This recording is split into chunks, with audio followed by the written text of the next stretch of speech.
Computer पढ़ रहे हैं और कंप्यूटर में एक्सेल्स पढ़ रहे हैं और एक्सेल्स में इन फॉर्मूला के बारे में आप नहीं जान रहे हैं, तो फिर आप पढ़ाई का कोई मतलब ही नहीं बनता, क्योंकि एक्सेल में ये मोस्ट इंपोर्टेंट फॉर्मूला है जिनका आप इस्तेमाल करते हैं, मतलब इनका बहुत ज्यादा यूज होता है।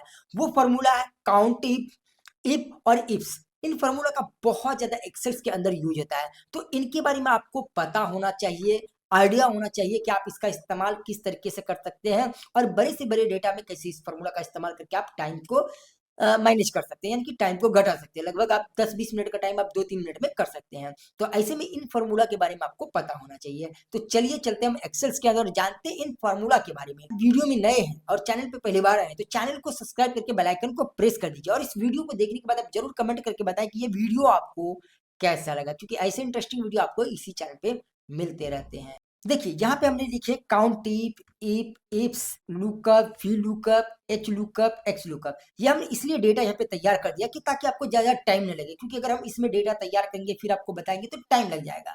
तो यहाँ पे हम बता देते हैं, जैसे यहाँ पे देख सकते हैं हम काउंट टिप का पहले प्रयोग करते हैं। तो सबसे पहले यहाँ पे एम्प्लॉय आईडी है, एम्प्लॉय नेम है, डिपार्टमेंट है। और ये क्या होता है ना कि जब भी हम किसी कंपनी में रहते हैं तो वहाँ पे क्या होता है कि हमारा अटेंडेंस शीट बनता है, हम नहीं जाते तो हमें एब्सेंट कर देता है और जाते हैं तो प्रेजेंट कर देता है। तो ऐसे केसेस में हमें अगर ये देखना हो कि टोटल हमने कितने दिन यहाँ पे आए प्रेजेंट है और कितना दिन एब्सेंट और कितना दिन हम लीव है, मतलब ये अगर हमें शो करना है तो वह कैसे करेंगे, तो यहाँ पे हम इस्तेमाल करते हैं काउंट टेप का। वो कैसे, सबसे पहले हम प्रेजेंट करके आपको दिखाते हैं। देखिए इसके लिए क्या करना होगा, आपको इक्वल काउंट टेप का फॉर्मूला यूज करना होगा इस तरीके से। उसके बाद ये जो रेंज है यहाँ पे बोला रेंज, इसके लिए हम क्या करेंगे, ये जो रेंज है यहाँ से डे 1 से लेके डे 10 तक हम इनको सिलेक्ट कर लेते हैं। आपका पास 31 डेज का हो सकता है, बट क्योंकि हमें थोड़ा सा मैं बताना समझाना है तो इसलिए हमने यहाँ पे 10 दिन का ही मैटर लिए हुए हैं। तो उसके बाद यहाँ पे देखिए जैसे हमने रेंज सेलेक्ट किया तो यहाँ पे कोमा का ऑप्शन है, तो हम यहाँ पे कोमा यूज करेंगे। उसके बाद बोला क्राइटेरिया। क्राइटेरिया का मतलब हो गया कि यहाँ पे जो हमने प्रेजेंट है ना, प्रेजेंट के लिए हम क्या इस्तेमाल किए, पी फॉर प्रेजेंट। तो यहाँ पे हम क्या करेंगे, डबल कोट के अंदर हम पी जो वैल्यू है ना इनको इनपुट करेंगे, राइट, इस तरीके से। तो इससे क्या होता है कि जब हमने डेटा को सिलेक्ट किया और काउंट, काउंट का तो मतलब पता है कि गिनते हैं, इफ का मतलब गया यदि, यानी कि यहाँ पे हम कंडीशन लगा दिए कि यदि इस रेंज में ये जो पी वाला वैल्यू है ना सिर्फ उन्हें ही काउंट करना है। तो इन्होंने इसको काउंट किया और करेंगे। तो ध्यान से देखेंगे तो यहाँ पे ये देख सकते हैं 1 2 3, ये 3 दिन ये प्रेजेंट है, तो ये हमने यहाँ पे इसको काउंट कर लिया। उसी तरीके से अगर हमें एब्सेंट देखना हो तो सेम वही फॉर्मूला यूज करेंगे, काउंट इफ का, राइट। इस तरीके से जाएंगे काउंट इफ और ओपन ब्रैकेट, फिर से यहाँ डे 1 से लेके डे 10 तक हम यहाँ पे सिलेक्ट करेंगे। सॉरी ये यहाँ तक हो गया, तो हम क्या करते हैं इसको मैनुअली इस तरीके से हम यहाँ पे आते हैं और इसको यहाँ से हम सिलेक्ट कर लेते हैं डे 10 तक, राइट। उसके बाद यहाँ पे हम सिलेक्ट करने के बाद फिर देंगे कोमा। अब कोमा देने के बाद बोला क्राइटेरिया, तो फिर डबल कोटेशन के अंदर इस बार क्या देंगे, हम पी देंगे, नहीं इस बार हम देंगे ए, क्योंकि हमें एब्सेंट निकालना और एब्सेंट के लिए जो हमने वैल्यू यूज किया वो ए, तो हम डबल कोटेशन के अंदर हम ए का यूज करेंगे, डबल कोटेशन एंटर और एंटर। तो हम यहाँ पे देख सकते हैं कि हमें एब्सेंट जो है वो एक ही दिन हुआ, ये देख सकते हैं ये हमें एब्सेंट हुआ है। अगर हमें लीव देखना है, क्योंकि लीव के लिए हमने एल का इस्तेमाल किया है, हम यहाँ पे आएंगे इक्वल, फिर लिखेंगे काउंट, इस तरीके से लिखेंगे count if open bracket and फिर यहाँ डे 1 पे आएंगे और इसको यहाँ तक हम सिलेक्ट कर लेते हैं डे 10 तक, क्योंकि हमें 10 तक ही चाहिए।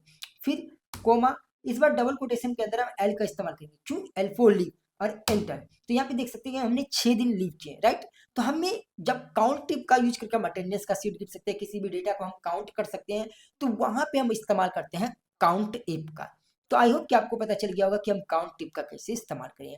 एंड जो नेक्स्ट हमारा ऑप्शन है वो है इफ का, राइट। अब इफ का क्या यूज होता है, इफ का मतलब हो गया इफ यानी कि यदि, और यदि लगा तो कोई ना कोई कंडीशन लगता है, और यहाँ पे एक ही सिंगल कंडीशन लगता है। जैसे कि यहाँ पे देख सकते हैं कि हमने यहाँ पे एक सीरियल नंबर है और हमारे यहाँ पे कुछ डेटा है जो नाम लिखे हुए, और यहाँ पे उसका मार्क्स है, जैसे कि 324 है, 200 है, 310 है, 150, 125 है, और यहाँ पे पास फेल का। यहाँ पे कंडीशन क्या है कि अगर ये वैल्यू, ये जो वैल्यू, ये कोई भी वैल्यू हो सकता है, चाहे वो 200 हो, 100 हो, 500, कुछ भी।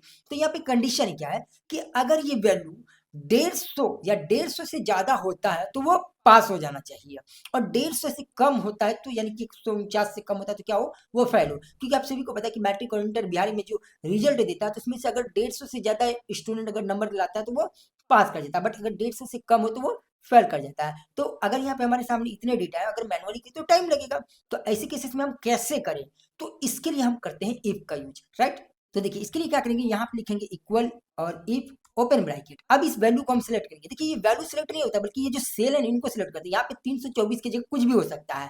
अब हम ये बोलना चाहते हैं कि ये जो हमारा वैल्यू है ना, ये किससे बड़ा या बराबर होना चाहिए, तो ये 150 से, अगर ये 150 से बड़ा या बराबर है, यानी कि ये जो अभी 324 है तो बड़ा या बराबर होगा।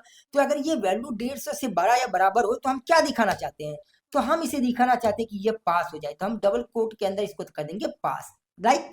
इस तरीके से हमने कर दिया, बट फिर हम यहाँ पे कोमा यूज करेंगे। अब अगर ये वैल्यू 150 से कम हुआ तो क्योंकि हम बोले कि अगर ये वैल्यू 150 से ऊपर हुआ तो इसको पास करेंगे, बट अगर वो 150 से कम होगा तो हम इसको फेल कर देंगे। तो इसके लिए हम डबल कोट के अंदर लिख देते हैं फेल, इस तरीके से आएंगे, यहाँ पे लिख दिए फेल, डबल कोट बंद, और करेंगे एंटर। तो ये देख सकते हैं क्योंकि ये 324 से तो पास हो गया, और इसको हम यहाँ से सिलेक्ट करके इस पर डबल क्लिक करेंगे तो ये देख सकते हैं जहां पे भी 150 से कम, जैसे ये 125 से तो फेल हो गया, 150 में पास है क्योंकि हमने इक्वल का साइन यूज किया था इसीलिए। उसी तरीके से 145 में फेल है। अब देखिए ये जो वैल्यू है अभी हमारे पास 324 है तो पास दिखा रहा है, बट अगर हम इसको कर देते हैं 132 फिर एंटर तो ये वैल्यू हमारा फेल हो गया। तो इस तरीके से हम यहाँ पे चेकआउट कर सकते हैं कि कौन पास है कौन फेल है, किसके यूज करके, इफ का यूज करके। उसी तरीके से यहाँ पे हम एक और डेटा देख लेते हैं। यहाँ पे हमने नेम लिखा हुआ और सैलरी है, और यहाँ पे हमने लिखे हुए इंक्रीजमेंट 10% यदि उनका सैलरी 50,000 से ऊपर है, यानी कि इसमें जिसका भी सैलरी 50,000 से ऊपर है उसको 10% का इंसेंटिव मिलना चाहिए। तो उसके लिए हम क्या करेंगे, उसके लिए यहाँ पे आएंगे इक्वल इफ ओपन ब्रैकेट। अब जी ये जो लॉजिकल टेस्ट है वो क्या होना चाहिए, ये होना चाहिए। अब क्वेश्चन क्या कर रहा है कि ये जो वैल्यू है ना, ये वैल्यू 12 या बराबर होना चाहिए किसका, 50,000 से। यानी कि अगर ये वैल्यू 50,000 है, ये जो हमारा वैल्यू हमने सिलेक्ट किया है, या फिर उससे 12 है, तो क्या होना चाहिए, तो उस पर ना 10% का इंक्रीजमेंट होना चाहिए। तो फिर हम देंगे कोमा, किस पे, इसी वैल्यू पे 10% होना चाहिए ना, तो हम करेंगे इसको मल्टीप्लाई, कितना 10%। अगर हम सिर्फ ओनली फॉर 10% करेंगे तो इसका जो 90,000 का है ना वो 10% निकल के आ जाएगा, जैसे 9,000। बट अगर हम चाहते हैं ना ये जो सैलरी है ना, ये अमाउंट और जो हमारा जो 10% निकल कर वो टोटल अमाउंट एक साथ आए, तो यहाँ पे हम यूज करेंगे 11010 यानी कि 110%, राइट। ये हमने कर दिया। अब यहाँ पे परसेंट देंगे तो ये हो गया। अब ये तो हो गया क्या, अगर ये वैल्यू हमारा 50,000 से ऊपर है तो ये हमारा आना चाहिए 10% का इंक्रीजमेंट। बट अगर नहीं आया तो जैसे मान लीजिए यहाँ पे 30,000 है तो 30,000 पे तो 10% नहीं लगेगा, तो फिर क्या होना चाहिए, तो हम बोलते हैं कि वो वैल्यू हमें सिर्फ खाली चाहिए, तो हम डबल कोट के अंदर इस वैल्यू को खाली रखेंगे और करेंगे एंटर। तो ये देख सकते हैं 99,000 यहाँ पे आ चुका है। इसी तरीके से हम इसको पकड़ के यहाँ पे ड्रैग एंड ड्रॉप कर देंगे तो ये देखिए इस पे तो वैल्यू आ गया, बट क्या 30,000 पे आया, नहीं आया। क्यों, क्योंकि 30,000 में तो कुछ भी हम नहीं दे रहे थे, 10% से ज्यादा हम दे नहीं रहे थे, क्योंकि वो 50,000 से ऊपर में होना चाहिए था। तो जिस पे भी 50,000 से ऊपर नहीं है तो उसको नहीं मिलेगा, जिसका 50,000 से ऊपर है उसको 10% मिल जाएगा। तो यहाँ पे हमने यूज किया इफ का। आगे जो वैल्यू है वो इफ्स का है। देखिए इफ में हमने सिर्फ सिंगल कोट का यूज किए थे, बट इफ्स में हम यहाँ पे डबल मतलब एक से ज्यादा मल्टीपल का ऑप्शन का यूज कर सकते हैं। जैसे कि यहाँ पे देखिए हमने यहाँ पे लिखा सीरियल नंबर, नेम, मार्क्स। अब इस मार्क्स के बिहाफ पे हम ये देखना चाहते हैं कि कौन फर्स्ट है, कौन सेकेंड है, कौन थर्ड है, कौन फेल है। तो यानी कि यहाँ पे एक से ज्यादा कंडीशन अप्लाई होता है। तो हमें यहाँ पे क्योंकि अभी हम पास फेल देखे थे सिर्फ इफ का यूज करके, बट ये जो 324 है क्योंकि 300 से ज्यादा होता है तो वो फर्स्ट डिवीजन, 225 से ऊपर होता है तो सेकेंड, और 150 से ऊपर होता है तो थर्ड, और 150 से नीचे होता है तो वो फेल कर जाता है। तो उसके लिए हम करते हैं यूज इफ का। वो कैसे, तो चलिए हम करके दिखाते हैं। इसके लिए यहाँ पे है equal ifs, right, open bracket. अब पहले बोला ये लॉजिकल टेस्ट, लॉजिकल टेस्ट में हम इसको यूज करेंगे।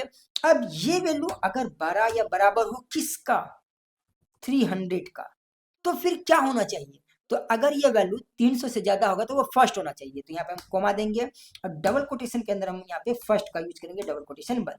तो ये हो गया हमारा पहला, क्योंकि हम यहाँ पे बहुत सारे अभी इफ्स में बहुत सारे कंडीशन लगाने वाले हैं। तो ये हमारा पहला कंडीशन था, अगर ये जो वैल्यू है ना ये 300 से ज्यादा हुआ तो वो फर्स्ट होना चाहिए। ये हमारा पहला लग गया। फिर कोमा, फिर से उसी वैल्यू, क्योंकि अभी सेकंड थर्ड फोर्थ भी फेल भी दिखाना है, तो हम इस वैल्यू को फिर से सिलेक्ट किया, ग्रेटर देन इक्वल, और उसके बाद इस बार हम कितना देंगे, 225, क्योंकि जो सेकंड डिवीजन होता है ना वो 225 से अगर ऊपर होता है तो वो सेकंड डिवीजन हो जाता है 300 से कम में। तो यहाँ पे हमने ले लिया 225 कोमा। अब इसके अंदर क्या देंगे, अगर ये 225 से ऊपर हो तो क्या हो, सेकेंड हो, इस तरीके से। फिर कोमा डबल कोटेशन के साथ इसको ऑफ कर दिए, फिर कोमा देंगे। तो यहाँ तक हमारा 2 हो चुका है। अब थर्ड क्या, फिर हम इसको सिलेक्ट किए क्योंकि हमें थर्ड दिखाना है, तो फिर इसमें ग्रेटर देन इक्वल, एंड इसके लिए क्या करेंगे 150, यानी कि अगर ये वैल्यू 150 से बड़ा हो तो क्या होना चाहिए, थर्ड होना चाहिए। तो कोमा डबल कोटेशन इस तरीके से थर्ड, एंड फिर डबल कोटेशन और कोमा। अब अगर क्योंकि फेल भी दिखाना है, तो अगर ये वैल्यू इससे या और इससे यानी कि कम 149 से क्या होना चाहिए, यहाँ पे हमें क्या दे दिए, 149 से, अगर ये वैल्यू 149 से कम है तो फिर क्या होना चाहिए, तो वो होना चाहिए फेल, राइट। तो हमने यहाँ पे बहुत सारे जो कंडीशन है वो अप्लाई किए हैं कि एक से ज्यादा, पहले तो पास फेल था, बट अभी यहाँ पे अगर ये 300 से ज्यादा है तो फर्स्ट, 225 से ज्यादा है तो सेकेंड, और 150 से ज्यादा है तो थर्ड, और 150 से कम है तो ये फेल हो जाना चाहिए। उसके बाद करेंगे एंटर, तो ये देख सकते हैं ये हमें यहाँ पे फर्स्ट शो कर रहा है, इसी तरीके से हम इसको यहाँ पे क्लिक कर देते हैं। ये देखिए 288 में क्या है, सेकेंड डिवीजन, 310 में क्या थर्ड, सॉरी फर्स्ट है, 150 में थर्ड है, 125 आए तो फेल हो गया, क्योंकि एक हमने बोले थे कि 150 से अगर कम वैल्यू रहता है, 149 से कम रहेगा तो वो फेल हो जाना चाहिए। तो यहाँ पे हमने इसका इस्तेमाल किया था। देखिए यहाँ पे 149 में हम इक्वल नहीं भी लगाएंगे तो चल जाएगा, क्योंकि इक्वल लगाएंगे तो फिर 149 को वो फेल करके थर्ड कर देगा।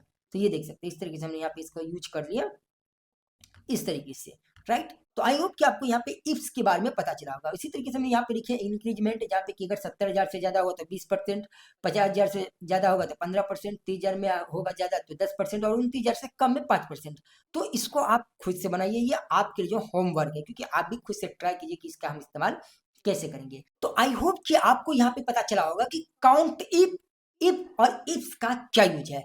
इन फॉर्मूला का आप जरूर इस्तेमाल करें, क्योंकि इनका यूज वन बहुत ज्यादा होता है। तो ऐसे में आपको काउंट, इफ्स, इफ्स के बारे में, इन सभी फॉर्मूला के बारे में पता होना चाहिए। अगर आप एक एक्सेल यूजर्स हैं तो आप जरूर कमेंट करके ये बताएं कि आपको ये वीडियो कैसा लगा। एंड आई होप कि ये वीडियो आपको अच्छा लगा होगा। तो आप इस वीडियो को लाइक करके चैनल को सब्सक्राइब कर लीजिए, क्योंकि ऐसे इंटरेस्टिंग वीडियो आपको इसी चैनल पे मिलते रहेंगे। तो हमने आपको इजी वे में समझाया कि काउंट, इफ और इफ्स का क्या यूज है, वो भी हम डेटा के साथ। अगर ये डेटा आपको यूज करना है, जो हम यहाँ पे बना हुआ रखे हुए डेटा है, तो वो हमारे टेलीग्राम चैनल पे जा सकते हैं, वहाँ पे आप इसका इस्तेमाल कर सकते हैं। क्योंकि हम जितने भी एक्सेल से रिगार्डिंग, मतलब जितने भी हमारे पास, चाहे वो पीडीएफ के फॉर्मेट में हो या एक्सेल्स में हो, वर्ड में हो, किसी भी फॉर्मेट में हो, हम वो टेलीग्राम पे डाल देते हैं, वहां से आप फ्री ऑफ कोर्स इसका यूज कर सकते हैं। तो चलिए मिलते हैं नेक्स्ट वीडियो में।